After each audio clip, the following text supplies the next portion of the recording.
ओम शांति। आज प्यारे बाबा की 1 अगस्त की मुरली। आज बाबा ने मुरली में बहुत सुंदर रीति से हमें ये समझाया कि पढ़ाई के आधार से हम कैसे कर्मातीत अवस्था को पाएं, अपनी कर्मातीत अवस्था को बनाएं। तो चले बाबा की मुरली की ओर। बाबा आज कह रहे हैं, मीठे बच्चे, तुम्हें पढ़ाई से अपनी कर्मातीत अवस्था बनानी है, साथ साथ पतित से पावन बनाने का रास्ता भी बताना है, रूहानी सर्विस करनी है। आज की मुरली का सवाल बाबा ने पूछा कि कौन सा मंत्र याद रखो तो पाप कर्मों से बच जाएंगे। पाप कर्मों से बचने के लिए बाबा हमें कहते कि कौन से मंत्र को याद रखो। बाबा ने आज कहा सबसे अच्छा मंत्र, बाबा कहते हैं कि बाप ने मंत्र दिया है, hear no evil, see no evil, और यही मंत्र याद रखो। तुम्हें अपनी कर्मेंद्रियों से कोई भी पाप कर्म नहीं करना है। कलयुग में सबसे पाप कर्म ही होते हैं, इसलिए बाबा ये युक्ति बताते हैं कि पवित्रता का गुण धारण करो, और यही नंबर 1 गुण है। 2 मंत्र आज बाबा ने दिया, hear no evil, see no evil. उसके साथ साथ बाबा ये भी कहते टॉक नो इविल, और अगर और थोड़ा सा आगे जाए तो बाबा ने ये भी कह दिया कि think no evil and do no evil. ओम शांति। बाबा हम बच्चों को पूछ रहे हैं कि बच्चे किसके सामने बैठे हैं, और बुद्धि में जरूर चलता होगा कि हम पतित पावन सर्व के सदगति दाता अपने बेहद के बाप के सामने बैठे हैं। कई बार बाबा मुरलियों में हमें ये भी कहता है कि क्लास में बैठो तो एक बार अपने आप को ये पूछ लो कि क्या मैं आत्मा अभिमानी होकर के बैठा हूँ।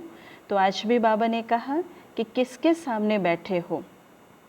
भल ब्रह्मा के तन में है तो भी याद उनको तो करना है ना। मनुष्य कोई सर्व की सदगति नहीं कर सकते, मनुष्य को पतित पावन नहीं कहा जाता।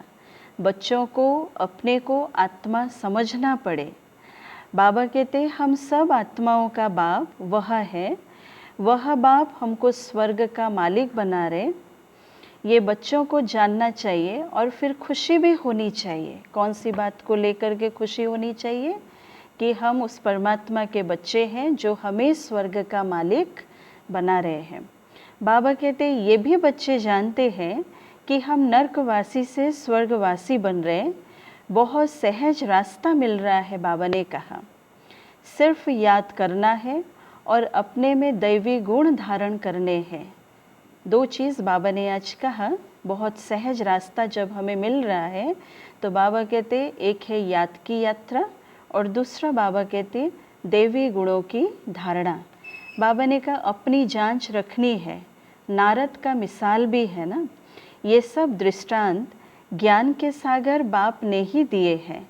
जो भी सन्यासी आदि दृष्टांत देते हैं वह सब बाप के दिए हुए हैं। बाबा ने कहा भक्ति मार्ग में सिर्फ गाते रहते हैं। आज बाबा नारद का एग्जाम्पल दे रहे हैं, है ना। नारद के लिए भी बाबा ने क्या कहा कि नारद को भी कहा गया कि अपना मुखड़ा देख लो कि क्या आप लक्ष्मी को वरने लायक हो। तो बाबा भी क्या कहते कि स्वर्गवासी बनने के लिए जा रहे हो तो अपने अंदर उतने दैवी गुणों की धारणा है।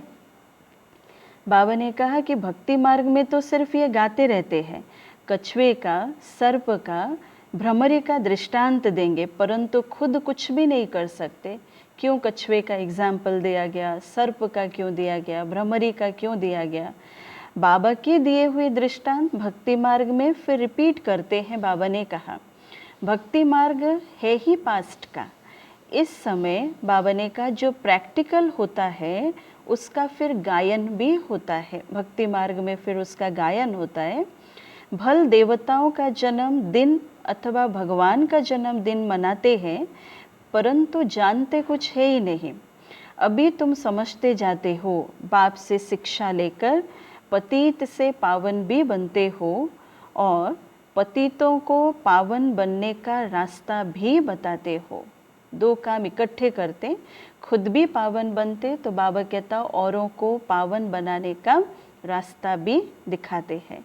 और ये है तुम्हारी मुख्य रूहानी सर्विस, बाबा कह रहा है। पहले पहले कोई को भी आत्मा का ज्ञान देना है।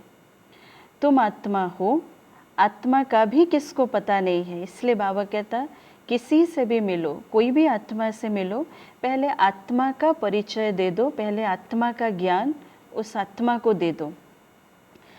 आत्मा तो अविनाशी है। जब समय होता है, आत्मा शरीर में आकर प्रवेश करती है, तो अपने को घड़ी घड़ी आत्मा समझना है। हम आत्माओं का बाप, बाबा कहते परमपिता परमात्मा है, परम टीचर भी है। परमात्मा हमारा परम पिता भी है, परम शिक्षक भी है, और उसके साथ साथ परम सतगुरु भी है। बाबा ने कहा ये भी हरदम बच्चों को याद रहना चाहिए कि शिव बाबा मेरा पिता भी है, मेरा टीचर भी है और मेरा सतगुरु भी है। ये कभी भूलना नहीं चाहिए। बाबा ने कहा तुम जानते हो कि अब वापस जाना है और विनाश सामने खड़ा है। सतयुग में देवी परिवार बहुत छोटा होता है। बाबा कहते कलयुग में तो कितने ढेर मनुष्य हैं, अनेक धर्म, अनेक मतें हैं। सतयुग में ये कुछ भी होता नहीं। सतयुग में ना अनेक धर्म, ना अनेक मतें, ना अनेक भाषाएं हैं। बाबा कहते ये कुछ भी नहीं होता है सतयुग में। बच्चों को सारा दिन बुद्धि में ये बातें लानी है, बाबा कह रहे हैं। ये पढ़ाई है, बाबा कहता। और जबकि स्टूडेंट है और स्टूडेंट की पहला लक्ष्य है उसकी पढ़ाई, उस पढ़ाई में तो कितने किताब आदि होते हैं। हर एक क्लास में नए नए किताब खरीद करने पड़ते हैं। यहाँ तो कोई भी किताब व शास्त्रों आदि की बात नहीं है। इसमें तो सिर्फ एक ही बात है और एक ही पढ़ाई है। यहाँ जब ब्रिटिश गवर्नमेंट थी, राजाओं का राज्य था, तो स्टैंप में भी राजा रानी के सिवाय और कोई का फ़ोटो नहीं डालते थे। पहले ज़माने की बाबा बात याद दिला रहे, जब ब्रिटिश सरकार का राज्य था, राजाओं का राज्य था, तो स्टैंप भी बाबा कहते हैं उस स्टैंप में भी राजा रानी के सिवाय और किसी का भी फ़ोटो नहीं डाला जाता था।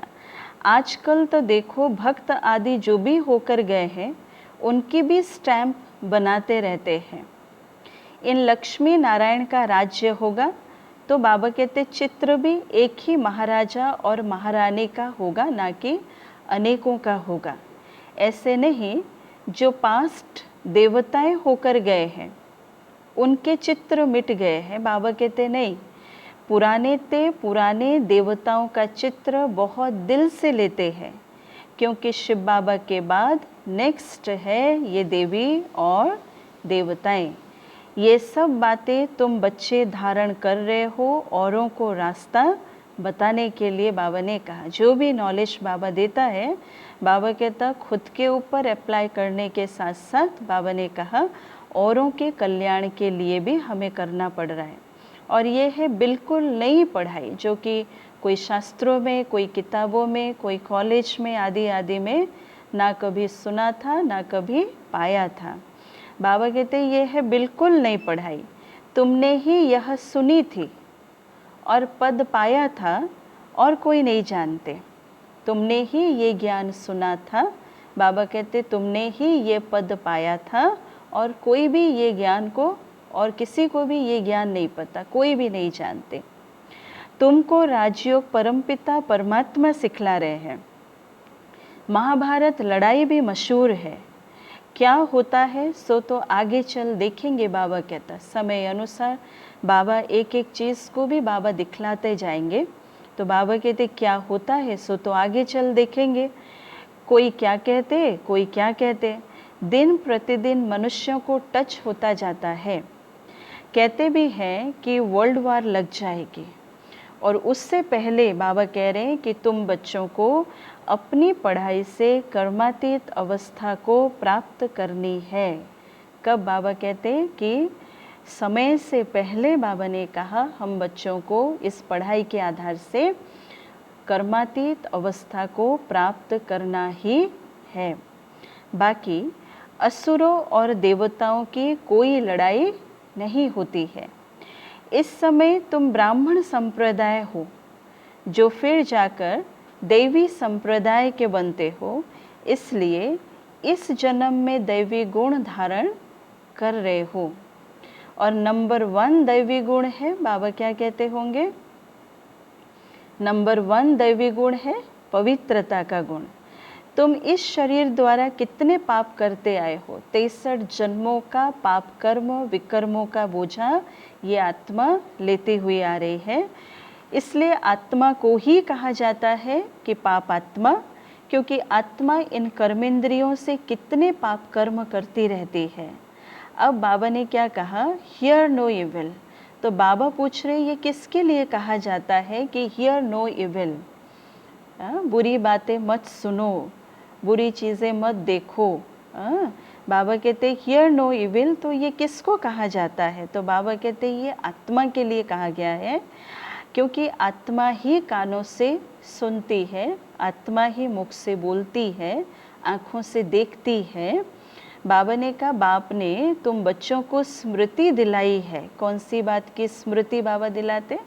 अगर रोज़ की मुरली को अगर ध्यान पूर्वक हम सुने तो रोज़ बाबा मुरली में कुछ ना कुछ बातों को विशेष करके बाबा अटेंशन खिंचवाते, स्मृति दिलाते हैं बाबा। आज बाबा कहते कि ये स्मृति दिलाई है कि तुम आदि सनातन देवी देवता धर्म वाले थे। बाबा ने ये स्मृति दिलाया कि हम बच्चे आदि सनातन देवी देवता धर्म वाले थे, चक्र खाकर आए, अब फिर तुमको बाबा कहते वही बनना है। यह मीठी स्मृति आने से क्या हो जाएगी? कोई मीठी स्मृति आती है, या जीवन की भी मान लो कोई मीठी स्मृतियाँ हमें याद आती है, तो वो मीठी स्मृति हमें एक तो अंदर से खुशी दिलाती है ना? सबसे बड़ी चीज़ वो हमें खुशी दिलाती है, हमारे अंदर एक हिम्मत जागृत करती है।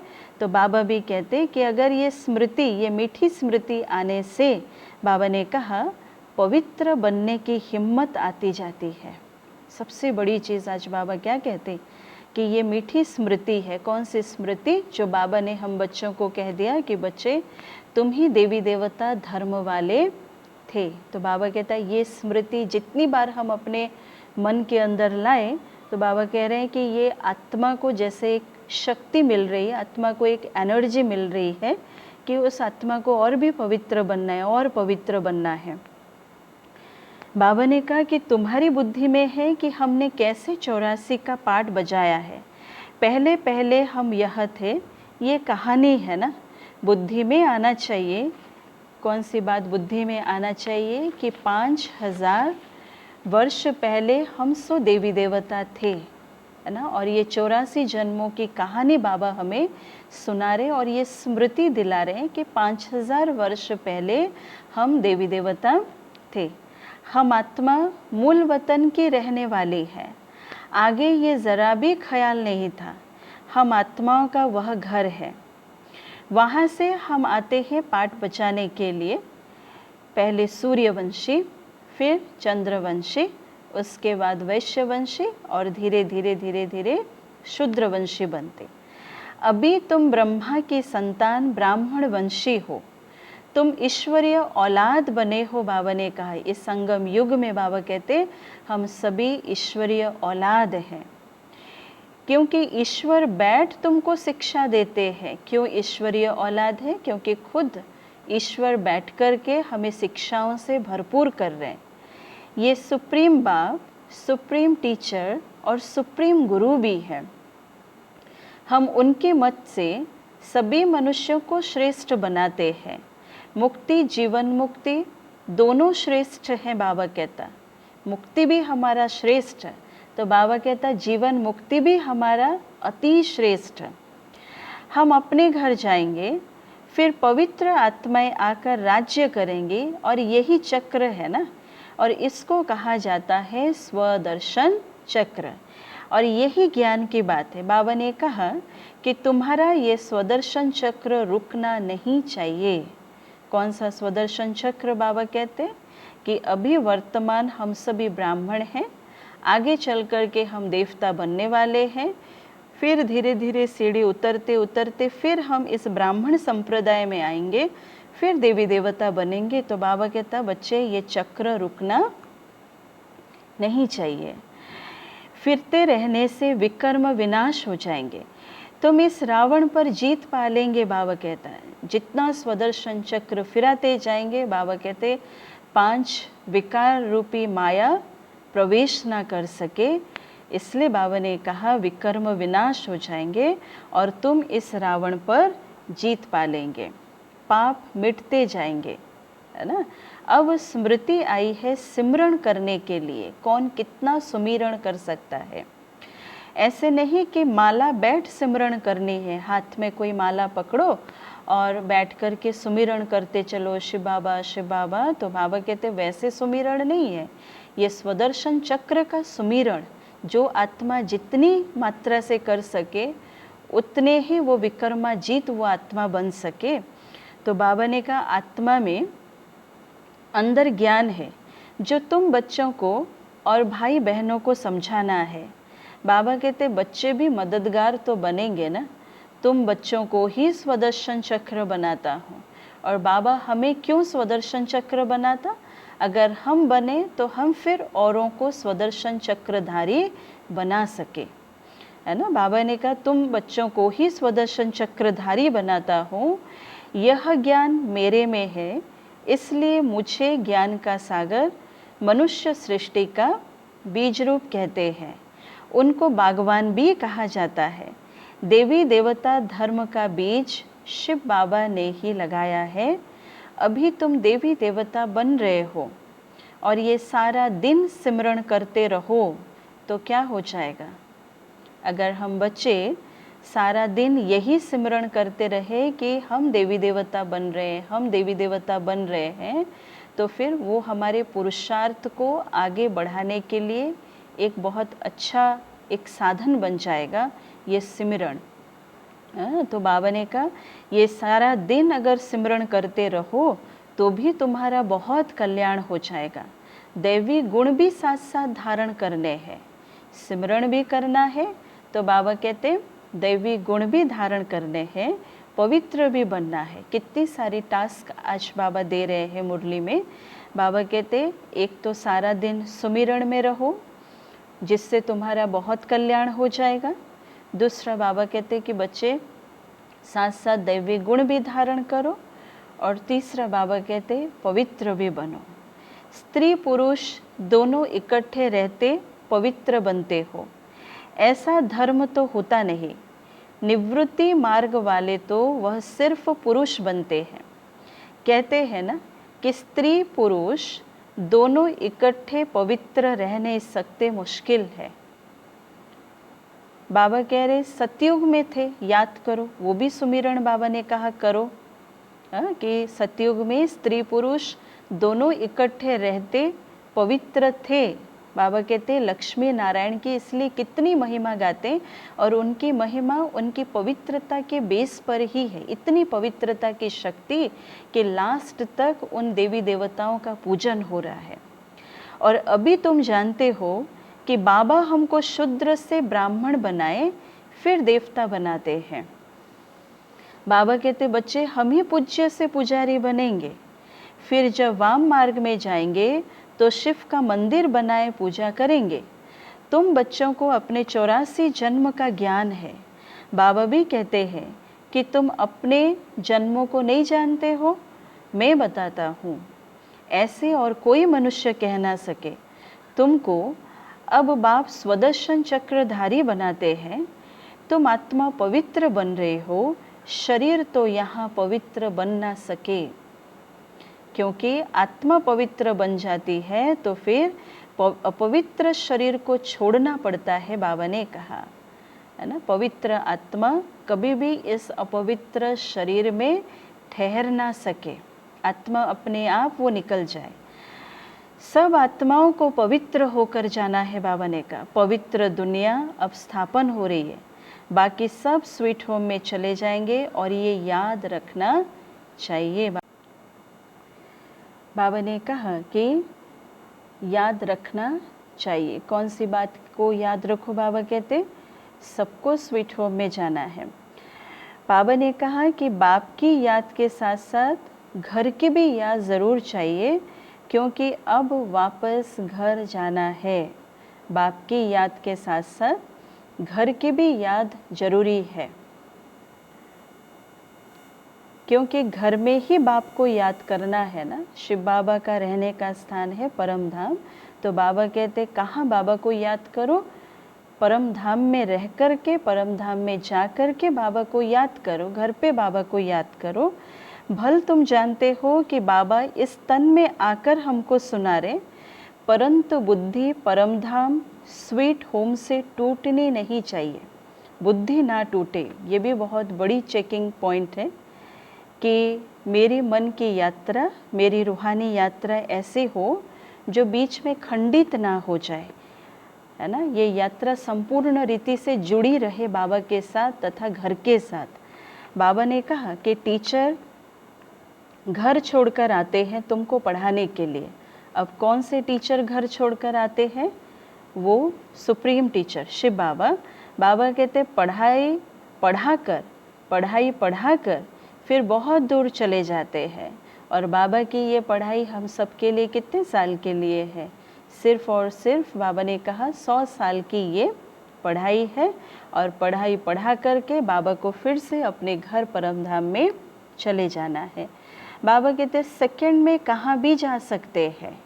ऐसी मन की यात्रा, ऐसी बुद्धि की यात्रा बाबा ने सिखा दिया कि भल शरीर कहीं पर भी हो, लेकिन मन और बुद्धि को आप जहाँ चाहो वहाँ स्थिर कर सकते हो। इसलिए बाबा कहते हैं कि सेकंड में आप कहाँ भी जा सकते हैं। आत्मा कितनी छोटी बिंदी है, वंडर खाना चाहिए ना। बाप ने आत्मा का भी ज्ञान दिया है। यह भी तुम जानते हो कि स्वर्ग में कोई गंदी चीज़ होती नहीं है जिसमें हाथ पांव अथवा कपड़े आदि मैले हो। स्वर्ग की भी बाबा ने बहुत अच्छी तरह से हमें समझा दिया कि स्वर्ग क्या चीज़ है। कई बार बाबा ने मुरलियों में स्वर्ग के बारे में कई सुंदर सुंदर बातें बाबा ने कहा कि वहाँ के ड्रेस कैसे होंगे, वहाँ के वातावरण कैसे होंगे, वहाँ की भोजन कैसी होगी, वहाँ की पवित्रता की शक्ति कैसी होगी।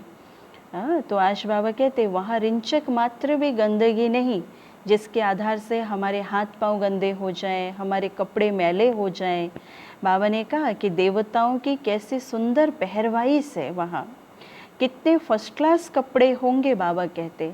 और सतयुगी जो कपड़े होंगे वो भी कोई साधारण कपड़े नहीं होंगे। बाबा कहते धोने की भी ज़रूरत नहीं होगा, मैला ही नहीं, मैलापन ही नहीं, गंदगी ही नहीं, धोने की भी ज़रूरत नहीं।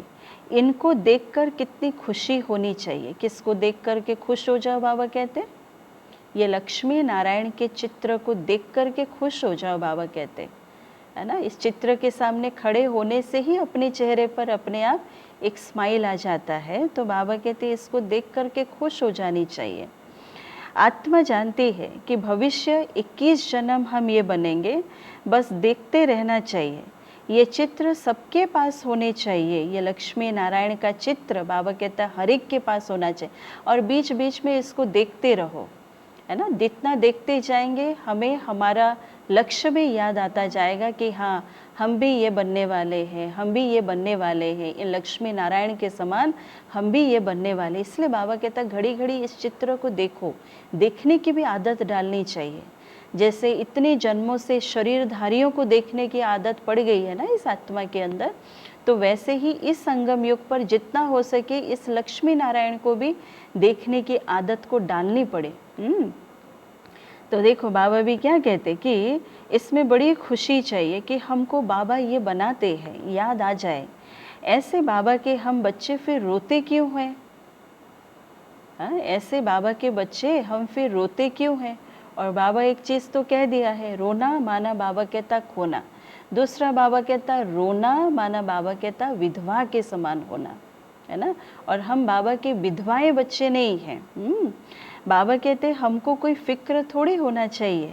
देवताओं के मंदिर में जाकर हम खुद महिमा गाते हैं। देवी देवताओं की महिमा क्या है कि देवी देवताएं सर्वगुण संपन्न है, 16 कला संपूर्ण है, मर्यादा पुरुषोत्तम है ना। और क्या गाते?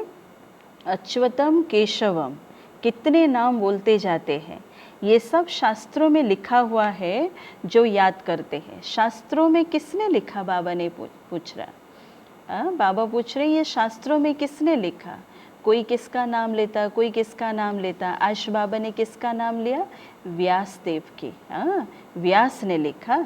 या कोई नए नए भी बनाते रहते हैं, कोई किसका नाम लेते, कोई और कोई साधु का नाम लेंगे और कोई महात्मा का नाम लेंगे। बाबा ने कहा कि ग्रंथ आगे बहुत छोटा था, हाथ से लिखा हुआ था ग्रंथ। अभी तो कितना बड़ा बना दिया है, जरूर एडिशन किया होगा ना अपनी काल्पनिक भावनाओं को लेकर के। ये ग्रंथ आजकल वर्तमान समय में बनाया जाता है, लेकिन जो पुराने ग्रंथ होते थे वो बहुत छोटे रहते थे, बहुत छोटी मात्रा में वो होते थे। अभी तो एडिशन करते करते उसको कितना बड़ा रूपरेखा बना दिया है। बाबा ने कहा अब गुरु नानक तो आते ही है धर्म की स्थापना करने के लिए। ज्ञान देने वाला तो एक ही है और कोई हमें उचित ज्ञान या कहे सत्य ज्ञान इस संसार में हमें और कोई भी दे ना सके। बाबा ने कहा ज्ञान देने वाला तो एक ही है। क्राइस्ट भी आते हैं, सिर्फ धर्म की स्थापना करने के लिए क्राइस्ट आते हैं। जब सब आ जाते हैं फिर तो वापस जाएंगे। बाबा कहते मतलब हर एक धर्मात्मा इस कलयुग के धरा पृष्ठ पर है, इस धरती पर है ना। कोई भी आत्माओं का ऊपर जाना अभी तक हुआ नहीं है, सारी आत्माएं इस धरती पर है। बाबा भी कहते कि जब सब आ जाए तो फिर वापस जाएंगे। घर भेजने वाला कौन? बाबा ने कहा क्या क्राइस्ट है घर भेजने वाला? क्या क्राइस्ट हमें अपने घर भेज सकता है? या क्या गौतम बुद्ध हमें भेज सकते हैं अपने घर पे? नहीं, बाबा कहते नहीं। वह तो भिन्न नाम रूप में तमो प्रधान अवस्था में है। भिन्न भिन्न नाम रूप में वो आत्माएं भी अपने तमो प्रधान अवस्था में हैं। सतो रजो तमो में आते हैं ना।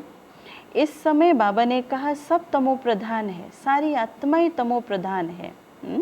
चाहे वो क्राइस्ट की आत्मा हो, चाहे वो गौतम बुद्ध की आत्मा हो, चाहे वो महावीर की आत्माएं हो, सबकी जड़जड़ीभूत अवस्था है ना, तमो प्रधान अवस्था है ना। पुनर्जन्म लेते लेते इस समय सब धर्म वाले आकर तमो प्रधान बने हैं। अब सबको वापस जाना है जरूर, फिर से चक्र फिरना चाहिए। बाबा कहते पहले नया धर्म चाहिए जो सतयुग में था, क्योंकि इस कलयुगी दुनिया में इतने सारे धर्मों के साथ चल कर के आज मनुष्य आत्माएं भी थक चुके हैं। अनेक धर्म अनेक मतों को लेकर के चल रहे हैं, लेकिन थक चुके हैं। इसलिए एक धर्म तो चाहिए सतयुग में। और बाप ही आकर आदि सनातन देवी देवता धर्म की स्थापना करते हैं, फिर विनाश भी होता है। बाबा ने कहा स्थापना, विनाश और फिर पालना, या कहे पहले स्थापना फिर पालना या विनाश। बाबा कहते पहले स्थापना फिर विनाश फिर पालना, है ना। तो सतयुग में एक ही धर्म होगा, ये स्मृति आती है। सारा चक्र स्मृति में लाना है।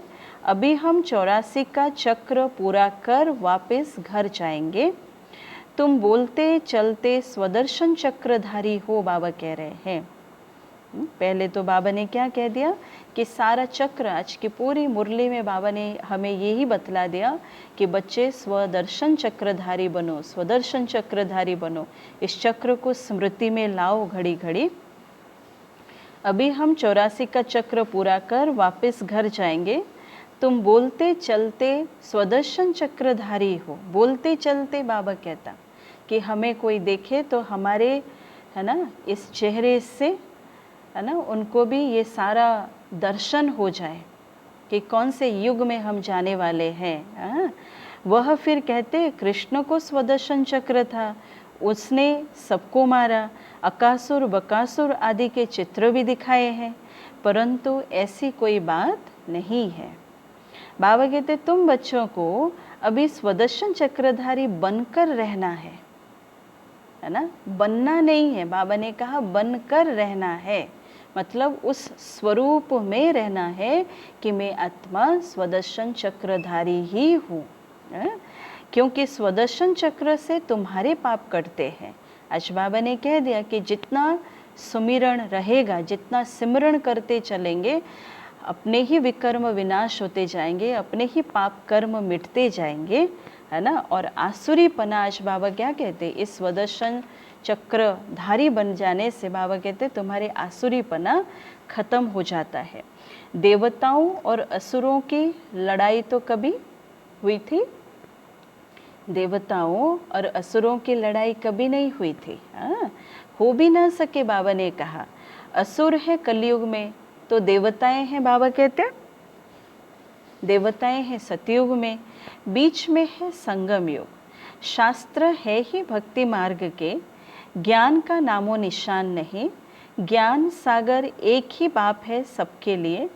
बाबा कहते सिवाय बाप के कोई भी आत्मा पवित्र बन वापस जा नहीं सकती। लगता है किसी आत्मा के अंदर उतनी शक्ति है कि वो पवित्र बन जाए और वो परम धाम चले जाए? बाबा कहते हैं नहीं, है ना। सिवाय बाप के कोई भी आत्मा पवित्र बन वापस जा नहीं सकती। पाठ जरूर बजाना है तो अब अपने 84 के चक्र को भी याद करना है। हम अभी सतयुगी नए जन्म में जाते हैं, ऐसा जन्म बाबा कहता फिर कभी नहीं मिलता। शिव बाबा और फिर ब्रह्मा बाबा। बाबा ने कहा कि लौकिक पारलौकिक और ये है अलौकिक बाबा। लौकिक पिता जो इस शरीर के जन्मदाता, पारलौकिक पिता हम सभी आत्माओं का पिता शिव बाबा, और ये हमारा बहुत प्यारा अलौकिक पिता जो हमें इस संगम युग पर मिला, अलौकिक ब्रह्मा बाबा। तो बाबा ने कहा इस समय की ही बात है ना, इनको अलौकिक कहा जाता है। ये प्रजापिता ब्रह्मा बाबा हैं, हमारे अलौकिक पिता। तुम बच्चे उस शिव बाबा को सिमरण करते हो, ब्रह्मा को नहीं सिमरण करते। बाबा कहते भल ब्रह्मा के मंदिर में जाकर पूजा करते हैं, वह भी तब पूछते हैं जब सूक्ष्म वतन में संपूर्ण अव्यक्त मूर्त है। उस ब्रह्मा की पूजा है, प्रजापिता ब्रह्मा की पूजा नहीं है। ये मंदिरों में, मंदिर में आज जो ब्रह्मा की पूजा होती है, ये कौन सी ब्रह्मा? ये प्रजापिता ब्रह्मा की पूजा नहीं है, ये वो संपूर्ण अव्यक्त मूर्त ब्रह्मा की पूजा है, जो ब्रह्मा अपने संपूर्णता की स्टेज को प्राप्त कर लिया था। तो बाबा कहते हैं यह शरीरधारी पूजा के लायक नहीं है, यह तो मनुष्य है ना, मनुष्य की पूजा नहीं होती है। बाबा ने कहा ब्रह्मा को दाढ़ी दिखाते हैं तो मालूम पड़े ये यहाँ का है ना, क्योंकि देवी देवताओं को हम, कोई भी देवी देवताओं को हम दाढ़ी में नहीं देखे, दाढ़ी है ना, दाढ़ी मूछ में थोड़ी देखा है हमने, सिर्फ ये प्रजापिता ब्रह्मा को दिखाया गया, ये कलयुग की निशानी है। तो बाबा भी क्या कहते हैं कि देवताओं को दाढ़ी तो होती नहीं, यह सब बातें बच्चों को समझानी दी जाती है। तुम्हारा नाम बाला है इसलिए तुम्हारा मंदिर भी बना हुआ है। सोमनाथ का मंदिर बाबा कहता कितना ऊंचे ते ऊंच है। क्यों सोमनाथ का मंदिर इतना ऊंचा? सोमरस पिलाया उस परमात्मा ने आकर के हम आत्माओं को इस संगम युग पर सोमरस पिलाया। बाबा कहते फिर क्या हुआ? सोमरस पिलाया, फिर क्या हुआ? फिर यहाँ भी दिलवाड़ा मंदिर देखो, हमारी ही निशानी है, हमारी तपस्वी मूर्त की निशानी है दिलवाड़ा मंदिर में। मंदिर बाबा कहते हूबहू यादगार बना हुआ है। नीचे तुम तपस्या कर रहे हो और ऊपर में है स्वर्ग। मनुष्य समझते हैं स्वर्ग कहाँ ऊपर में है, मंदिर में भी नीचे स्वर्ग कैसे बना है, इसलिए छतों में स्वर्ग दिखाया गया है, दिलवाड़ा मंदिर में भी दिखाया गया है। तो ऊपर छत में बना दिया है। बाबा ने कहा बनाने वाले कोई समझते नहीं हैं, बड़े बड़े करोड़पति हैं, उन्हों को ये समझाना है। बाबा कहता है ना, तुमको अभी ज्ञान मिला है तो तुम बहुतों को दे सकते हो। आज ज्ञान सागर शिव बाबा आकर के हम आत्माओं की झोली ज्ञान रत्नों से भर रहा है और बाबा हमें क्या कहते कि तुम यह ज्ञान बहुतों को दे करके समझा सकते हो, बहुत आत्माओं का कल्याण कर सकते हो। तो आज बाबा पूरी मुरलियों में हमें क्या बताया कि अपने 84 जन्मों को याद करो, है ना। एक कहानी की रीति से बाबा ने हमें बता दिया, स्वदर्शन चक्रधारी बनते हुए चलो, है ना। चलते फिरते स्वदर्शन चक्रधारी बनो, कि आपको देखे तो आपके चेहरे से ही उसको पता चल जाए कि हाँ ये कोई सतयुगी आत्माएं हैं, कोई देवात्माएं हैं, कोई पुण्य आत्माएं हैं। तो आज बाबा इस मुरली के आधार से हमारी अटेंशन विशेष इन बातों के तरफ बाबा ने खिंचवाया। और दूसरी चीज़ बाबा हमें ये भी कहा कि जितना हम स्वदर्शन चक्रधारी बनेंगे उतनी माया के वार से हम बचे रहेंगे। ठीक है, तो बाबा लास्ट में हमें याद प्यार देते हुए क्या कहते, अच्छा, मीठे मीठे सिकी लधे बच्चों प्रति माता पिता बाप दादा का याद प्यार और गुड मॉर्निंग। रूहानी बाप की रूहानी बच्चों को नमस्ते। हम रूहानी बच्चों की रूहानी माता पिता बाप दादा को याद प्यार, गुड मॉर्निंग और नमस्ते। आज की धारणा युक्त पॉइंट, बाबा ने कहा कि अंदर से आसुरी पने को समाप्त करने के लिए चलते फिरते स्वदर्शन चक्रधारी होकर रहना है। सारा चक्र स्मृति में लाना है।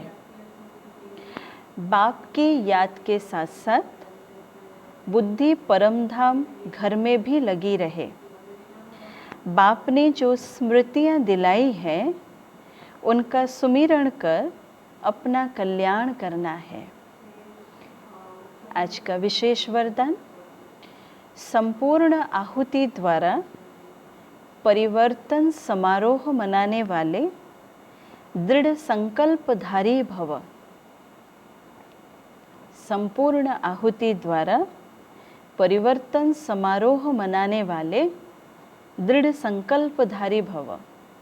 बाबा समझा रहे, जैसे कहावत है कि धरत परिये धर्म ना छोड़िए।